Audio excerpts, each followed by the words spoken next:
The diner was always a warm refuge for those who sought comfort food and a friendly smile. Nestled on a quiet street, its small, intimate atmosphere made it a local favorite. The aroma of freshly brewed coffee, sizzling bacon, and homemade pies filled the air, making it impossible to walk by without being drawn in. Inside, the soft clink of silverware and the hum of low conversation created a sense of calm. Regulars greeted the waitstaff by name, and the staff, led by Emily, always made sure everyone felt welcome. Emily had worked at the diner for 5 years now, ever since she was in high school. She had learned the ropes quickly and was known for her patience and dedication. With her bright smile and a kind word for everyone, she became a favorite among the customers. Emily believed in the value of good service, and that belief was reflected in her work. Even on the busiest of days, when the diner was packed and orders piled up, she never lost her cool. Her eyes always stayed gentle,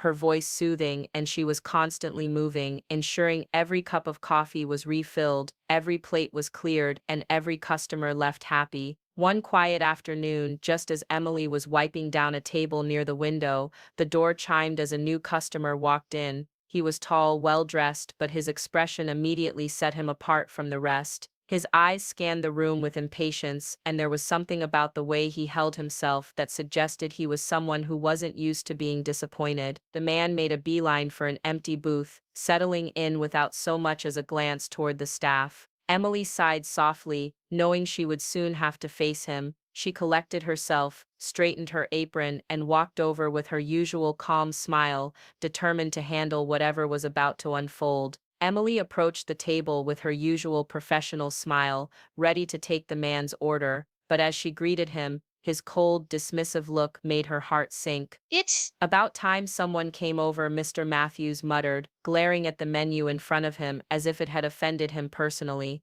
I've been waiting here forever. I'm so sorry for the wait, Emily said, trying to remain calm. What can I get for you today? Mr. Matthews barely looked up. I'll have the special, he snapped, but make sure it's hot. Last time I came here, it was barely warm. I don't know how this place stays in business. Emily's smile faltered slightly, but she quickly regained her composure. Of course, I'll make sure it's hot and fresh for you, she said before turning to leave. As she walked to the kitchen to place the order, she could feel his eyes on her. The weight of his gaze made her feel small, even though she knew she had done nothing wrong. She made the food exactly as the menu promised, carefully checking the temperature before sending it out. When she returned to his table with the dish, she felt a knot form in her stomach. She placed the plate gently on the table, but Mr. Matthews didn't even look at it. Instead, he stared at her with an irritated expression.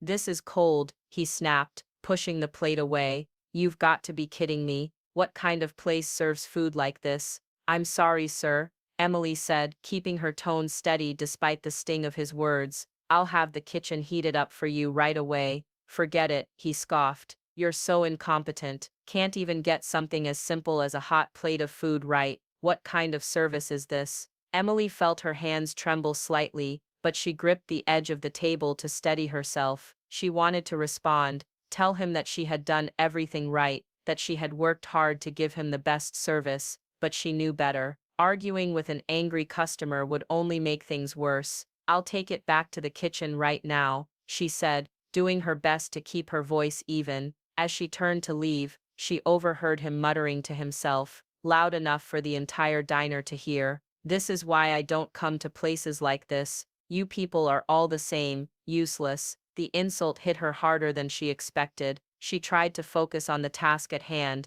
but his words echoed in her mind. She had worked so hard to keep the peace, to stay patient, but it was hard to keep her composure when someone so cruel was making her feel like she was worthless.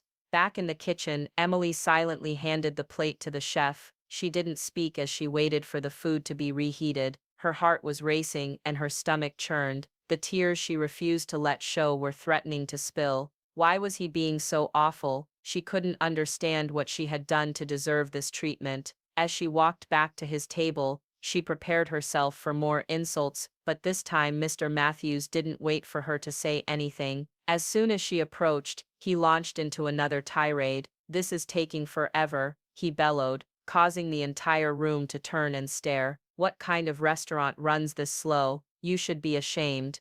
I want to speak to your manager now. Emily's chest tightened as the humiliation washed over her. She could feel all eyes on her, the judgment of the other customers in the diner burning into her skin. She wasn't sure if she could take much more of this. Just as she was about to speak, she noticed something.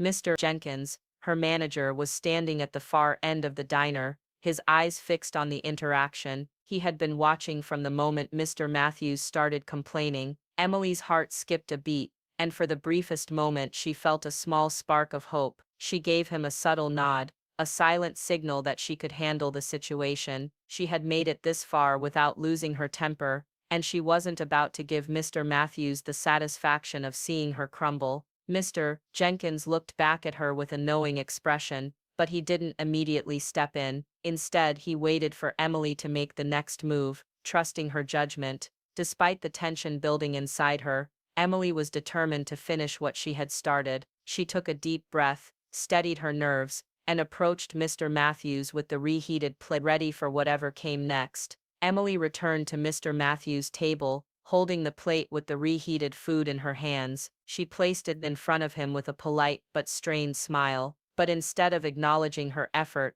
Mr. Matthews let out an exaggerated sigh, looking at the food like it had just insulted him personally. "This is pathetic," he sneered, pushing the plate aside. "I can't believe I'm being served by someone so utterly useless. If you can't do something as simple as getting my food right, you should be fired immediately." The words cut deep. Emily's hand tightened around the edge of the plate, and she felt a lump rise in her throat. The other diners were staring, their discomfort palpable. Some shifted in their seats, but no one spoke up. Emily's mind raced. She had heard many complaints before, but nothing had ever felt as personal as this. The anger in Mr. Matthews' voice was a blow, and she fought hard to keep her composure. "Sir, she began, but he interrupted her with another cruel laugh. "You're not even worth talking to," he spat. "It's embarrassing how incompetent you are. Do everyone a favor and quit before they have to fire you. Honestly, they shouldn't let someone like you work here."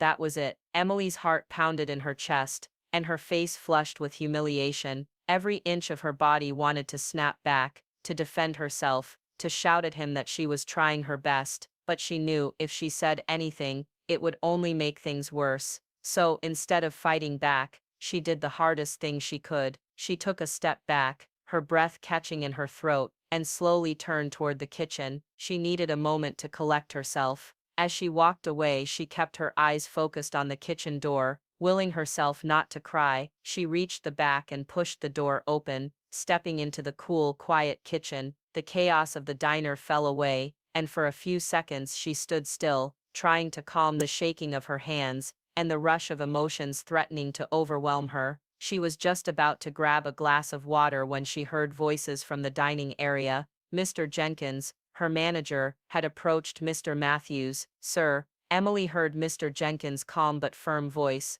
"I'm going to have to ask you to leave if you continue this behavior. We won't tolerate disrespecting our staff like this." Emily's breath caught. She didn't want to eavesdrop, but she couldn't help but listen. The tension in Mr. Matthews' voice was palpable as he began to argue, but she heard Mr. Jenkins reply clearly, "I'm sorry, but your treatment of Emily is unacceptable. I've been watching, and I can assure you, this behavior will not be tolerated here. If you have a problem, I'll gladly assist you elsewhere." Just as the conversation seemed to be cooling down, Emily's heart skipped a beat when Mr. Matthews muttered something under his breath. "I've been banned from that other place for the same thing," he grumbled, unaware that Emily was listening. "Can't believe I'm causing trouble here too. I always get what I want. They'll learn." Emily froze, her pulse quickening. Mr. Matthews had been blacklisted from another restaurant for his rude and disruptive behavior. She had no idea who he was, but she now understood the full extent of his cruelty. He wasn't just being difficult for no reason. He had a history of treating others the same way. Her heart, which had been pounding with frustration and anger, suddenly softened. In a strange way, the realization made her feel better. It wasn't her fault. She wasn't the problem. It was him. She wasn't going to let him get away with it. Not anymore. With newfound strength, she took a deep breath, ready to face him again, knowing that karma was already on its way. Back in the kitchen, Emily took another deep breath, trying to steady herself. Mr. Jenkins was moving quickly, taking action the moment he had heard Mr. Matthews' words. He picked up the phone and made a few quick calls to nearby restaurants, warning them about the troublesome customer. He wasn't going to let Mr. Matthews continue his toxic behavior unchecked. Emily felt a small sense of relief, knowing that something was being done. For the first time in the last hour, she felt like she wasn't facing this battle alone. She walked back to the front,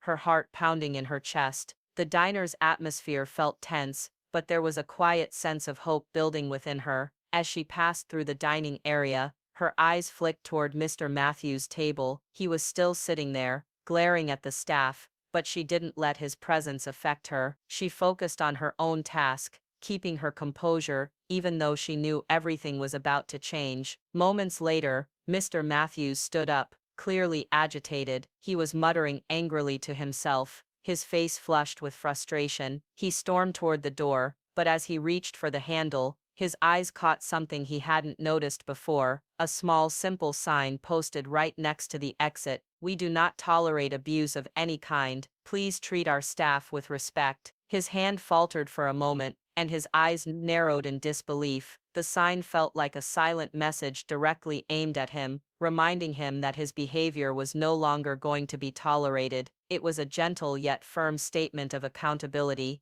Mr. Matthews paused, seething with rage, but before he could say anything else, Emily saw his shoulders stiffen. He turned and stormed out of the diner without another word, his face red with humiliation and frustration. As he left, something unexpected happened. The quiet murmur of the diner grew louder. One by one, the customers who had been silently observing the scene began to applaud Emily. It was soft at first, just a few claps, but it quickly grew. Emily's face flushed with surprise and a little embarrassment, but beneath the heat of it, a sense of satisfaction began to bloom. The applause wasn't loud or boisterous, it was subtle, respectful. They had seen what had happened, and they respected her grace under pressure. Emily nodded slightly in acknowledgement, grateful for their support. She didn't need to hear the applause, but it felt like a quiet affirmation that she had done the right thing. And in that moment, Emily knew that no matter how many rude customers she faced, she could handle it with the same professionalism and strength. Karma had struck back,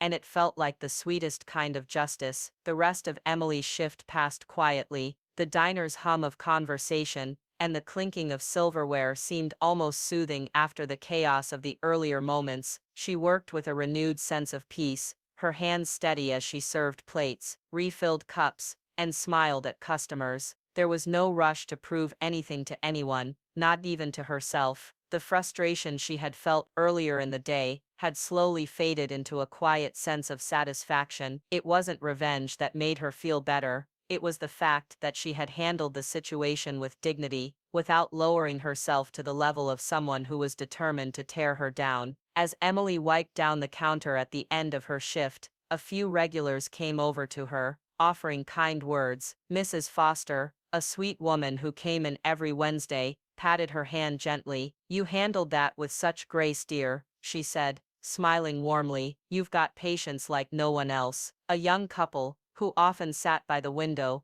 also approached her. "We saw everything," the man said. "You stayed calm through all of it. We would have lost our tempers for sure. You really earned our respect today." Emily smiled, grateful for their words. She didn't need anyone's approval, but it still felt good to hear. The customers were kind, and their appreciation for her strength reminded her why she loved her job. The next day, as Emily walked into work, Mr. Jenkins pulled her aside. "Just wanted to let you know," he said with a slight grin. "I got a call this morning. Mr. Matthews has been banned from 2 other restaurants. Turns out, he's known for causing trouble. We're not the only ones he's been treating poorly." A quiet sense of pride swelled in Emily's chest. Karma had truly struck back, and she knew that by standing her ground, she had been part of something bigger than just her own experience. The man had finally met his match, and it wasn't in the form of anger or confrontation, but with professionalism, respect and patience. Emily had won the battle without ever losing herself. Thank you for watching Emily's story. It's a powerful reminder that standing your ground with dignity and professionalism can make all the difference. No matter how difficult the situation, karma has a way of finding its balance,